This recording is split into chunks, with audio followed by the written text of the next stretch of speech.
In 1984, Paul McCartney wrote and starred in Give My Regards to Broad Street, a film wherein Paul McCartney plays a fictionalized version of himself dealing with music industry bullshit. This is a movie I can't fucking wait to talk about when I get to it on Beatlemobia, because this is the textbook definition of a vanity project. I didn't think another vanity project starring a pop star would rival it. I really want to do a spoiler alert episode on Hurry Up Tomorrow, even though I think Hurry Up Tomorrow is going to be out of the theaters by the time I get to it. Sinners, this ain't.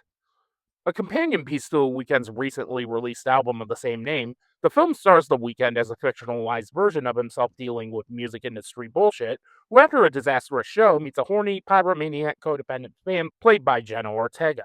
I did an unplanned sequel to my Roger Ebert video where I compared both Beyond the Valley of the Dolls and The Idol and explained why one was in the Criterion collection and the other got canceled immediately.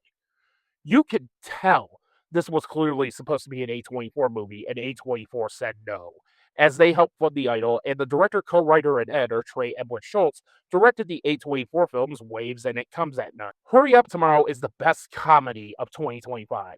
This film is so self-serious to the point that it is laughably bad. Much like The Idol, it's one of those films that thinks it's saying something about the music industry, but it's so goddamn surface level. It's basically The Idol, but the roles are switched and it's slightly better made.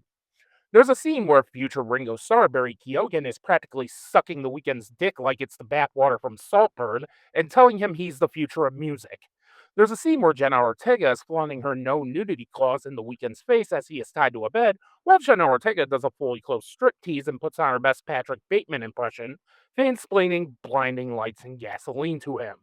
It's also barely interested in plugging the album in question, as the only song we really hear from it is a song that sounds like the Jackson estate is going to sue the Weeknd's ass for ripping off the song Thriller. To Barry Keoghan and Jenna Ortega's credit, they are doing the best that they can with this material. But the millstone around this film is the Weeknd himself. Every time he did a dramatic scene, I laughed my ass off, and so did everyone else in my theater. I couldn't help but think of the Oscar clip bit in Wayne's World every time he had to be dramatic. It's clear he did this as an excuse to hook up with Jenna Ortega. I wish my only problem in life was a horny Jenna Ortega tied me to a bedpost once. If The Weeknd really wants to be an actor, he needs to stop writing self-insert fanfics and work with actual filmmakers that will tell him no.